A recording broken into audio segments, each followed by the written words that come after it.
Hello, listeners.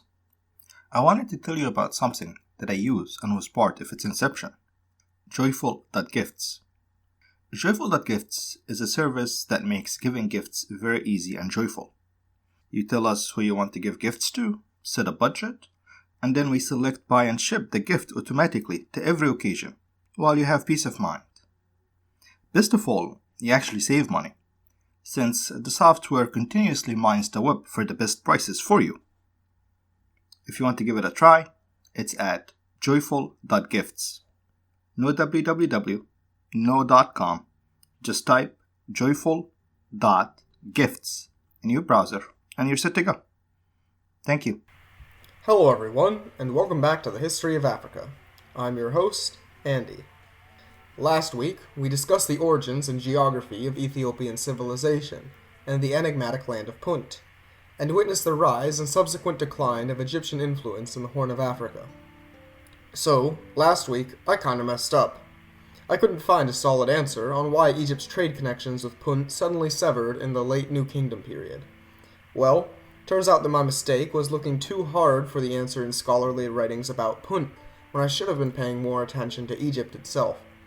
One viewer brought to my attention that the end of trade relations between Egypt and Punt coincides with the economic decline of the late New Kingdom. Around 1100 BC, a series of eruptions of the Hekla volcano in Iceland filled the global atmosphere with dust, blotting out the sun and chilling the world's temperatures, causing massive climate change in the process. Crops died and economies failed. Facing a declining economy, Egypt could no longer afford to continue supporting expensive trade voyages to East Africa, and their influence in the region gradually declined. East Africa's economy was no doubt hurt by this climate shift as well. Not only were their own crops failing, but their most lucrative trading partner had evaporated in the region. With Egypt's presence gone from East Africa, an economic power vacuum formed in the Ethiopian highlands.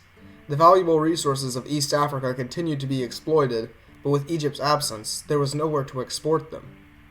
However, soon after Egypt's retreat from Punt, in would step the subject of this week's episode, the land of Saba. Episode 12, The Rise of Saba. Now, whether you know it or not, you've probably heard of the Kingdom of Saba before, albeit under a different name. Most scholars believe that this land is equivalent to the biblical Kingdom of Sheba, the home of the legendary Queen of Sheba, lover of Solomon. Additionally, seemingly every Ethiopian restaurant is named after her. Anyways, the Kingdom of Saba was a real place, but it was not located in Africa. Rather, the kingdom was in southern Arabia, within the modern nation of Yemen, right across the Red Sea from the Ethiopian highlands. Now, I said that I would try to make an effort to minimize the discussion of non-African history within this podcast.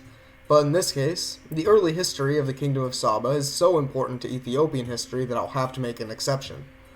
Saba began its rise around 1000 BC. Early on, southern Arabia was a lot like Ethiopia, in that it was composed by a whole bunch of tiny city-states. One of these city-states, though, Marib, eventually managed to surpass the others in terms of wealth and influence. Marib was significantly larger than any of its neighbors in terms of population and economic output. In fact, calling Marib's neighbors city-states might be a bit misleading. Marib was, in a sense, the only true city in southern Arabia, a wealthy, walled metropolis surrounded by oversized agrarian villages. Rather than conquering its weaker neighbors militarily, the kings of Marib instead took over their rivals in more subtle ways, through a mixture of bribery, diplomacy, and strategic marriages. The first known king of Marib, a man known as Amir Bayin, came to surpass all other kings of southern Arabia. Eventually, Amir Bayin decided to drop the title of king altogether, and instead took the title of Mukarib, meaning Holy Federator.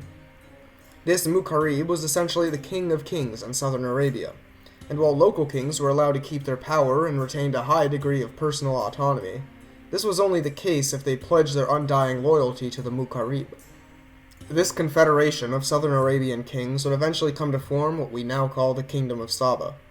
Kingdom, though, might be a bit of a misnomer. You see, the Sabaean state functioned less like a traditional monarchy, and instead acted more akin to what we would now call a theocracy. In order to legitimize their rule, the Mukaribs of Saba claimed to be the spiritual conduit of Al-Makkah, the southern Arabian god of the moon and agriculture, as well as the patron god of the Sabaeans. While Amir Bayan achieved his status as Mukarib through the cunning use of diplomacy, his successors would use the holy authority as the bridge between the godly and mortal realms to enforce their will. Later Mukaribs would drop the pretense of being spiritual bridges altogether, and would, like the pharaohs of Egypt, claim direct descent from the gods. While religion was certainly helpful in legitimizing their rule, the Mukaribs of Saba, in reality, perpetuated their power from a completely different source altogether.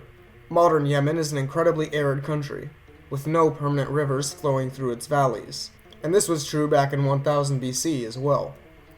The closest thing it had to rivers is a series of ephemeral streams, called wadis, strewn throughout the country. These streams were essential to the growth of cities, but also presented a problem. Ephemeral streams are, as their namesake implies, not permanent, and instead only flow during periods of great rainfalls, in this case during monsoon season, before drying up later in the year. In order to survive, the Sabaeans had to be incredibly careful and precise in how this precious water was used. The Mukaribs of Saba constructed earthen dams along the beds of these ephemeral streams, which would collect massive pools of water to be diverted into irrigation canals. In Marib, this earthen dam was eventually replaced with a more sophisticated brick dam, large enough to collect water to irrigate tens of thousands of acres of farmland.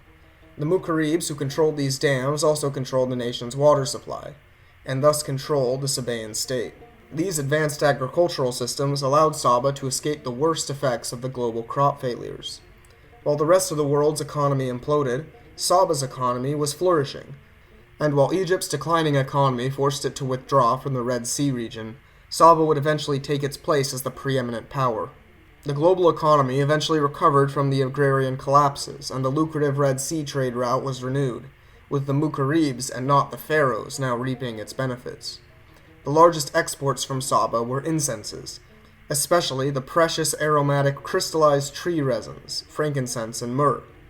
When burnt, these resins create a pleasurable scent, and were used widely throughout the world in both religious and medical settings. To ship the goods east, Sabaean merchants would send rafts full of frankincense and myrrh across the Indian Ocean, while, to send them north, they would sail up the Red Sea to sell them to the tribes of northern Arabia, who would promptly load them onto caravans and sell them across the rest of the Near East.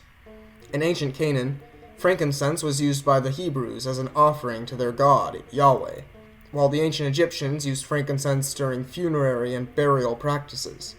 In India, myrrh was said to lengthen your lifespan, and was used in various medical practices, while the ancient Chinese physicians believed frankincense could be used to increase or decrease blood flow. In short, these incenses were always in high demand, and this demand led to high value. This value was further inflated by the limited supply of the resins used to make these incenses, as the trees that produce them grow only in two regions, Yemen and East Africa. And, while the incense trade was already lucrative, Saba could make it even more lucrative if they could just further monopolize its production. By 1000 BC, East Africa was largely the same as it had always been, populated by scattered agrarian towns and city-states of Cushitic-speaking peoples. The one exception to this was in the region of modern Eritrea and northern Ethiopia, an indigenous Semitic-speaking culture that practiced a highly sophisticated urban lifestyle. Ona city-states, like Koheto, Sumbel, and Onaguda, among others, were scattered across this section of the northern highlands. Unfortunately, the sites of these cities remained relatively unexcavated due to the politically unstable state of the region in recent decades. However, the pottery from the region shows that the Ona had access to ceramic techniques that were pretty advanced for the time, and that they generally led a lifestyle defined by high degrees of career specialization. The Ona cities, just like Saba, had also benefited from the export of incense, as well as other valuable materials like ivory, rhinoceros horns, and ebony wood. Their exporting of incenses, though, presented a problem to the Sabaeans, as this threatened their international monopoly on the good. In order to maintain its wealthy trade empire unchallenged, Saba had to increase its influence in the land of the Ona. Starting in this era, there is a marked increase in the influence of Sabaean culture in the Ona city-states. Their pottery from the time begins to exhibit more characteristics of southern Arabian pottery, where they once matched more with those of their Cushitic neighbors. The architecture of Ona temples begins to resemble the architecture of temples in Marib, and, in the clearest example of increased cultural influence, the Southern Arabian writing script begins to appear all over the region around this time. So, obviously something's going on to increase the influence of Saba in East Africa. But what exactly? For a long time, Western scholars on the matter assumed the most straightforward cause, that this influence came about from Sabaean colonization. In this hypothesis, the Sabaeans led a military invasion of the Ona culture, colonized the region with Southern Arabian settlers, and then forced their culture on the local inhabitants. This hypothesis would explain the rapid cultural shift that took place, but there are some serious problems with it. For starters, this theory emerged in the early 20th century, a time when Europeans were infamously doing this practice of colonization throughout many parts of the world. In Eritrea, for example, the Italian Empire had led a military invasion, colonized the land with Italian settlers, and tried to force their culture, namely the Roman Catholic form of Christianity, on the local inhabitants. Now, on its own, this doesn't necessarily mean the hypothesis is wrong, but it is awfully convenient that European scholars from the time promoted a view of the past that lined up with European policy goals from the period. If you're trying to promote the view, for example, that Africans are just naturally meant to be colonized, finding examples of this colonization in the past would strongly support this viewpoint. Beyond the conspicuous circumstances of its origin, the colonization hypothesis deserves some more skepticism based on the lack of evidence surrounding it. Ona cities from this time don't show any signs of any sort of mass destruction and later rebuilding. Sabaean records don't record any sort of major military incursion.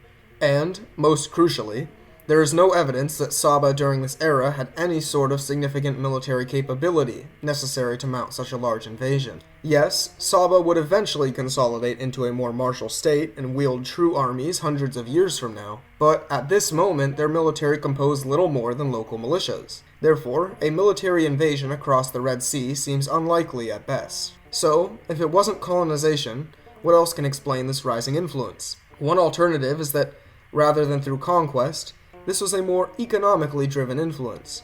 What if Saba's increasing influence in East Africa came from trade? This idea also seems compelling at first. After all, despite never having a colonial empire on the scale of Europeans, the United States recently has been successful at spreading its culture globally through economic means. People around the world wear blue jeans and listen to American pop music. Almost every country in the world has at least one KFC or a McDonald's somewhere, and cities throughout the world are littered with buildings designed in the American architectural style. Is it possible that Saba had a similar influence on the Ona? Well, it seems to make sense, but there is one glaring issue I have with the economic hypothesis, which lies in the genetic makeup of the peoples of southern Arabia and East Africa today. You see, many people in the modern states of Eritrea and Ethiopia exhibit genetic traits that appear to show some level of southern Arabian ancestry. The same is true in southern Arabia, where there is a pronounced genetic footprint of African ancestry in many Yemeni people to this day. So, this indicates that there is at least some level of intermarriage going on between southern Arabians and East Africans, which the genetic evidence indicates happened through the time around 1000 to 700 BC. Additionally, the frequency of this genetic crossover indicates that intermarriage between East Africans and Southern Arabians was not just something that happened on occasion, but was an incredibly common occurrence. In my view, this contradicts the economic hypothesis, as it shows that there was some kind of major migration occurring between East Africa and Arabia during this period, but in a more two-directional form. And this brings me to the hypothesis that I personally believe is correct, the Federation hypothesis. This view argues that the Ona states were integrated directly into the Sabaean state, but not as colonial subjects, and instead as members of a federation. Remember that Saba during this era was not so much a kingdom as it was a theocratic confederation of autonomous city-states. I believe that, seeking mutual benefit, the Mukarib of Saba was able to negotiate the various Ona states to join the Saba confederation. To me, this can explain all the problems that existed in the previous hypotheses. For one, the genetic crossover makes sense here, as the Ona were incorporated into the Sabaean state, and thus travel between themselves and the territories of southern Arabia were common. It also explains the lack of evidence for any type of military invasion, and explains the speed at which southern Arabian culture was spread throughout the Ona region. So, based on this, let's assume that the confederation with Saba is how the states of East Africa fell under Sabaean influence. By choosing to confederate with Saba, These city-states reaped numerous benefits. For one, by joining the Confederacy, these states were now part of Saba's monopoly on frankincense and myrrh, and could thus partake in the benefits that this monopoly brought. These states also already spoke a Semitic language, and thus might have had an easier time negotiating and creating and maintaining alliances with the Semitic-speaking Sabaeans than with their Cushitic-speaking neighbors. Whatever the reason, this confederation of the Sabaeans and Ona proved fruitful for both sides. Both Saba and the Ona region experienced massive construction booms during this period, indicating that there was a period of economic success at the time. Culturally, the Ona absorbed a lot of influence from their Sabaean allies. One of the most important is the Southern Arabian way of writing. The script of Southern Arabia became used for daily record-keeping throughout the Ona cities. This script was not an alphabet, but was instead what is known as an abjad, a form of writing that only indicates consonants. Vowel sounds, instead, are implied, and not written directly, which can make the transliteration of this ancient language difficult for historians. But, even so, the introduction of writing to East Africa was immensely helpful for future historians, as they don't need to rely as much on oral traditions, and can instead use more reliable written records. These vowel sounds would eventually be added in the future, though, and eventually the Southern Arabian writing system will evolve into Ge'ez, the main script used in Ethiopia and Eritrea today. Importantly for a state as theocratic as Saba was the Ona's acceptance of the Southern Arabian faith. The Mukaribs claimed direct descent from the moon god Al-Makah himself. So an essential component of their alliance with the Ona relied on shared belief in the divine origin of the Mukaribs. Most of the oldest buildings with Southern Arabian influence to be built in East Africa are temples to Al-Makah, indicating that this conversion was most likely an essential condition of joining the Sabaean Confederation. Southern Arabian paganism would remain the dominant religion in the region for more than a millennium, with worship of Al-Makah being a mainstay of early Ethiopian civilization. However, by the end of the 10th century BC, cracks were beginning to form in this Ethiopio-Sabaean alliance. Wealth and influence was growing increasingly consolidated in a few larger cities at the expense of the small villages and towns of the region. As urbanization spread across the region, certain powerful cities in East Africa commanded enough power and influence that rivaled that of Marib. But the Confederation was still mutually beneficial, so there was no point in challenging it. One city, however, quickly began to rise to prominence and disrupted the status quo of the region in the process. This city, once a small town on the outskirts of the Ona region, was Yeha, and it would quickly become the center of a very important transformation that would shape the future of Ethiopian civilization. Join us next week as we chronicle the fall of the Sabaean Confederacy, and finally witness the beginning of the true rise of Ethiopian civilization in the form of the country's first fully independent regional power, the Kingdom of Damat. Thank you for listening to the History of Africa podcast. If you like the show and the free education we provide, then I'd encourage you to support the show. This can be done by a monetary donation to our Patreon, which can be found on our website, historyofafricapodcast.blogspot.com, by giving the show a review on iTunes, or by sharing the podcast to anyone who you think might be interested.